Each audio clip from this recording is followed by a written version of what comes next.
Hi, this is Felipe Osario, and welcome to Second Earth Alternative. So we have a very exciting episode about Atlantis because of the help of other researchers who have put out this idea that Atlantis might be in Mauritania, Africa. We believe in this channel that this finding may not only be accurate, but it's absolutely historic in terms of defining how humans evolved from 12,000 years ago and beyond. And it also poses a question: how was Atlantis destroyed? Meaning we know it went underwater, but the question is how? Was it sunken due to volcanic forces? Was there something related with the mini ice age and possibly a comet that might have landed in Greenland and melted some of the ice sheets? Could there have been multiple events that were correlated with each other, such as the elevation of sea levels, putting pressures and tectonic plates around this very volcanic region? Now, obviously, I'm not an expert in this field, but just to say that there seems to be a lot of evidence that seems to show that there was a catastrophe that happened around the same area that Atlantis was said to have sunken around 12,800 years ago.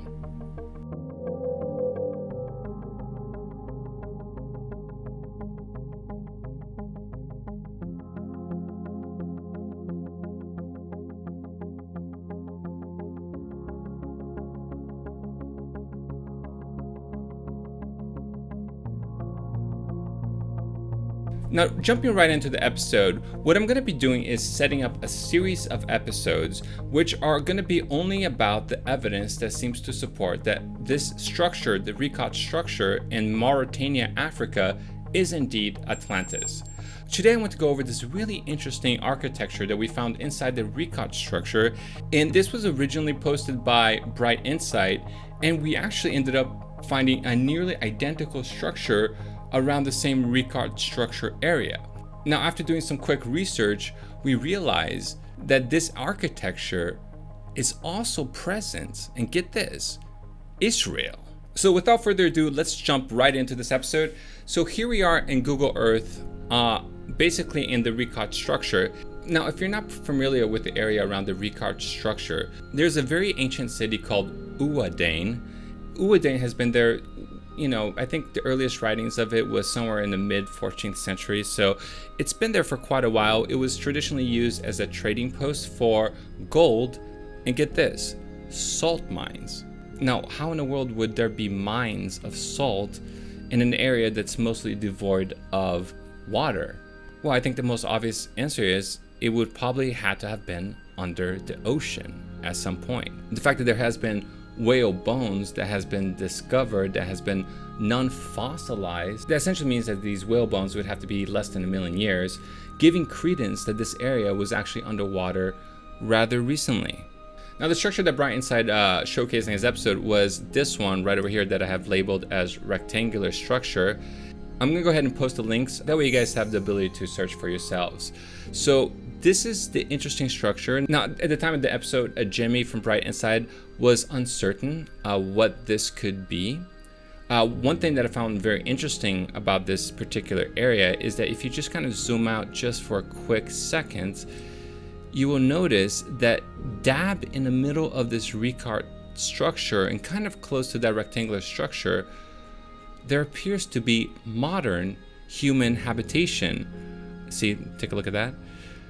So this gives credence to the idea that there is reasons for people to be there. Now, I don't know exactly what this is. My guess would be that this is some kind of research station. If somebody knows what it is, please correct me. But it's just kind of interesting to see that right next to this area where Jimmy had discovered this rectangular structure, there seems to be modern human encampments in the middle of the Richat structure where it's kind of devoid of all kinds of natural resources. Of course, you have to ask the obvious question: what in the world are they doing there? Are they researching? Is this something related to archeology?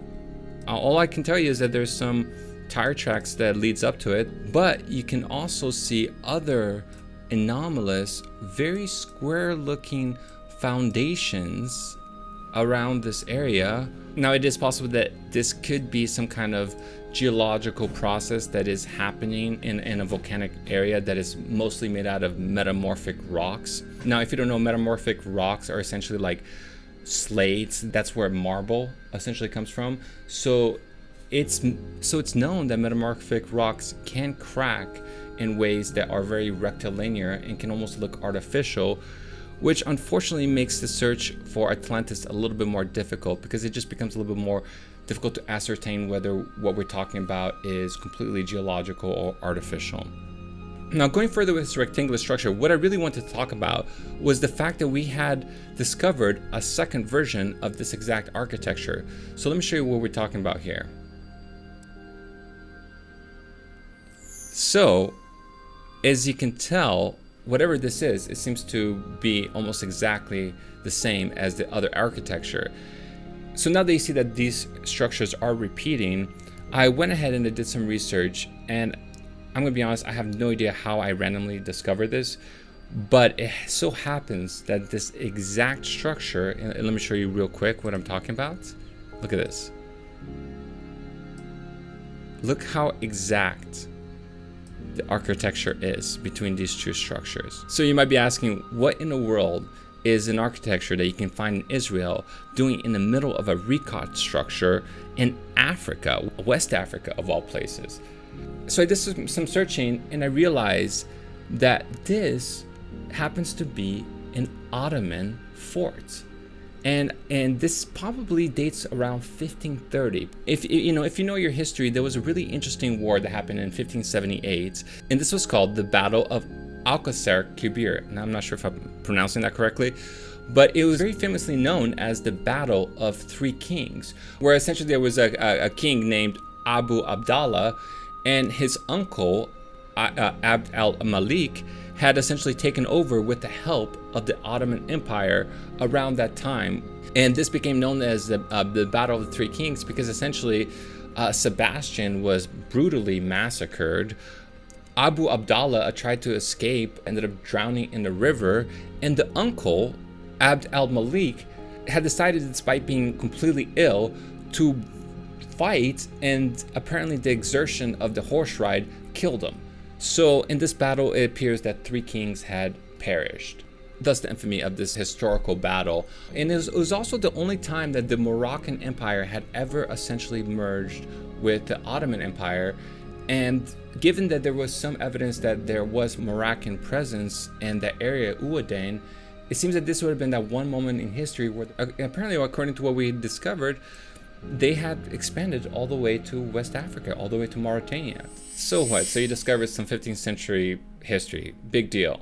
First of all, you have to consider that these forts actually are technically lying on the edges and the center of the Richat structure, an area that is mostly devoid of natural resources. So even if Ouaddain was known at the time as a trading post, you have to ask, why fortify this actual circle?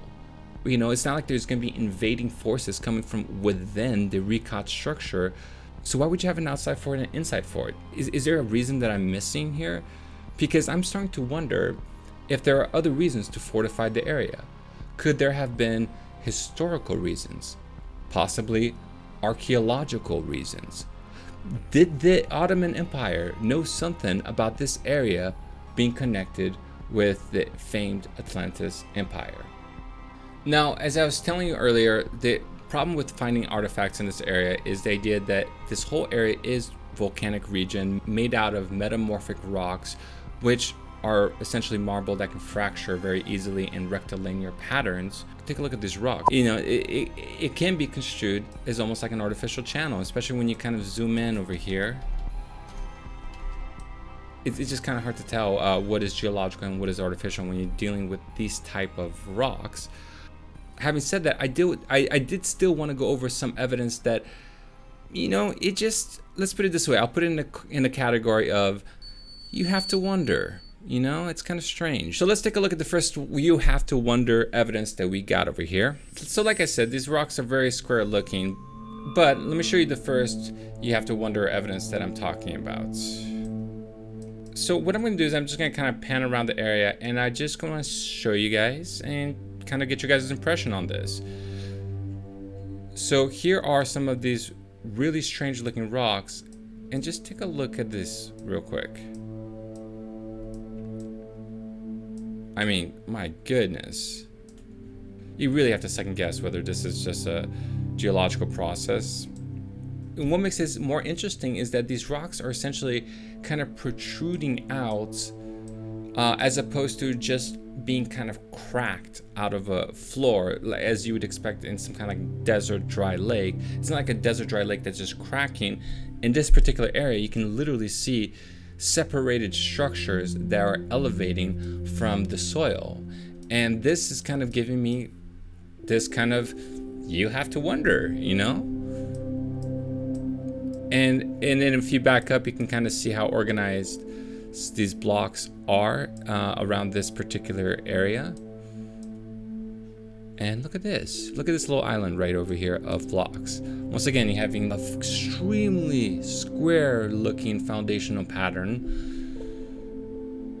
You know, with these squares, you just kind of have to wonder, can this all be 100% geological, or is there some kind of possibility that within the geology of the area, there is a layer that is essentially plastered with these huge megalithic rocks, foundations, essentially.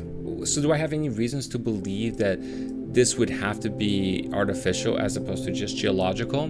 Well, one compelling evidence that I discovered is there's a book called The Search of Atlantis, A History of Plato's Ideal State. And in here, there is a passage that talks about the walls of Atlantis. And it says here, but Plato believes that the natural environment has a big effect on moral character, and Atlantis is too rich for its own good. The country was said to be extremely high and to rise precipitously above the level of the sea. Now check this out.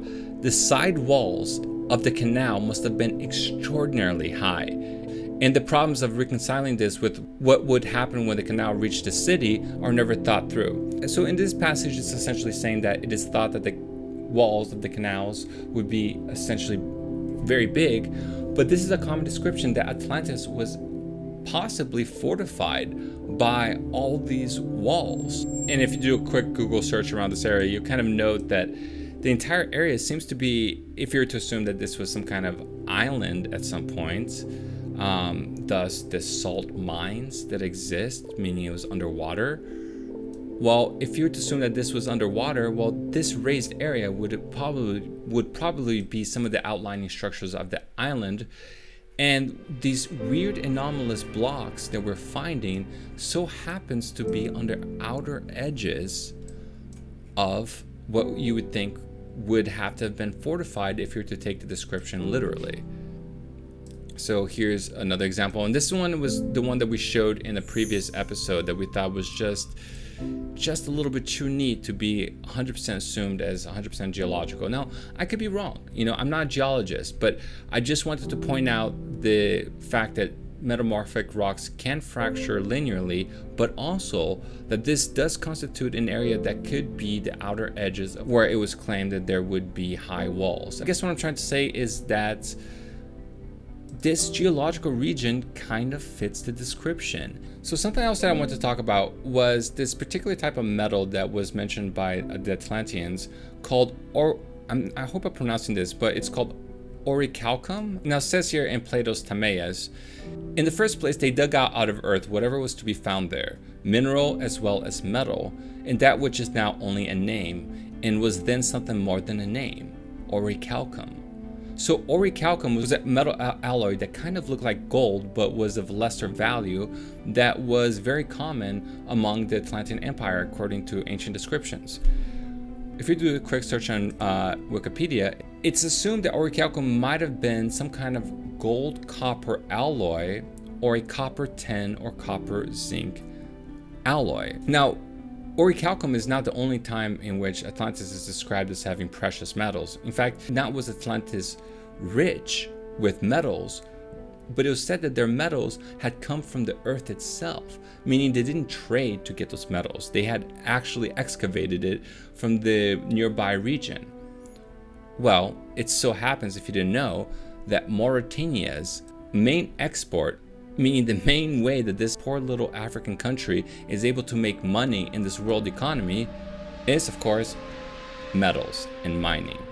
Not just any metals, but according to here, iron ore, and it says here gold and copper, an alloy of possibly gold and copper.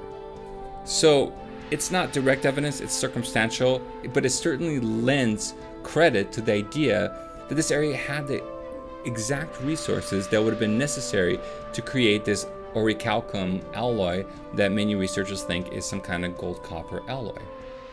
Now, if that wasn't enough, something else that we also discovered in one of the descriptions was the weapons that they used. It says here in Plato's Critias, the weapons with which they were equipped with are shields and spears.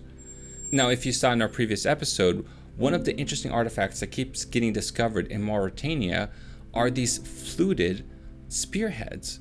Now, fluted spearheads is most commonly associated with the Clovis culture and is thought to be better designed because the fluting of the spear actually strengthens the spear, which seems kind of counterintuitive. But that's the way it is, and that's what we're discovering in Mauritania, Africa. And to go even further with that, there are these Sahara Desert races that actually have a pit stop not that far from Ouadane.